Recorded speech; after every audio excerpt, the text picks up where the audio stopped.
আরো জানাতে এই মুহূর্তে আমাদের সাথে যুক্ত হচ্ছেন জুমাতুল বিদা। বিদা, শেষ মুহূর্তের প্রস্তুতির খবর জানতে চাই, আর আইন শৃঙ্খলা পরিস্থিতিও কেমন জোরদার করা হয়েছে সেটিও জানতে চাই।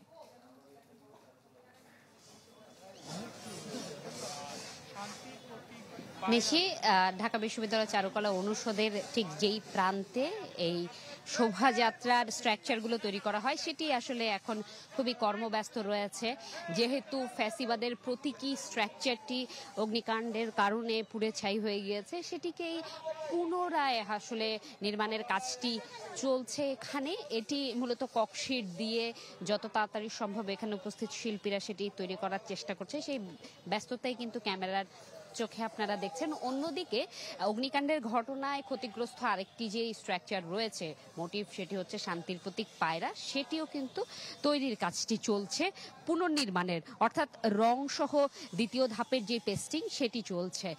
আর জাতীয় মাছ ইলিশ এবং রয়্যাল বেঙ্গল টাইগার একই সাথে যে পালকিটি তৈরি করা হয়েছে সেটি অক্ষত আছে এবং সেটির যে রঙের কাজটি সেটি সম্পূর্ণ হয়েছে।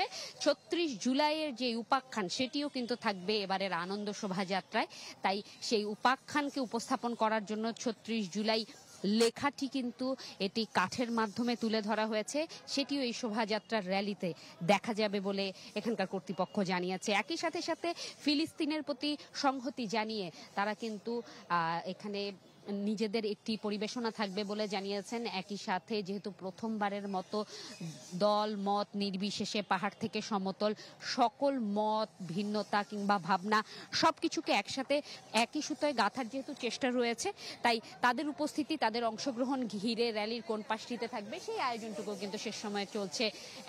গান থাকার কথা রয়েছে বিভিন্ন ব্যান্ডের, সেই ব্যান্ড শিল্পীদের অংশগ্রহণের কথাও কিন্তু বলা হচ্ছে।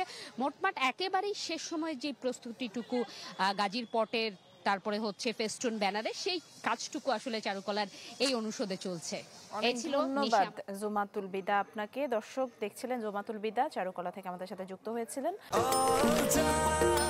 নিশ্চিন্তে খান স্বাস্থ্যকর অল টাইম পান, অল টাইম হেলদি লাইফ।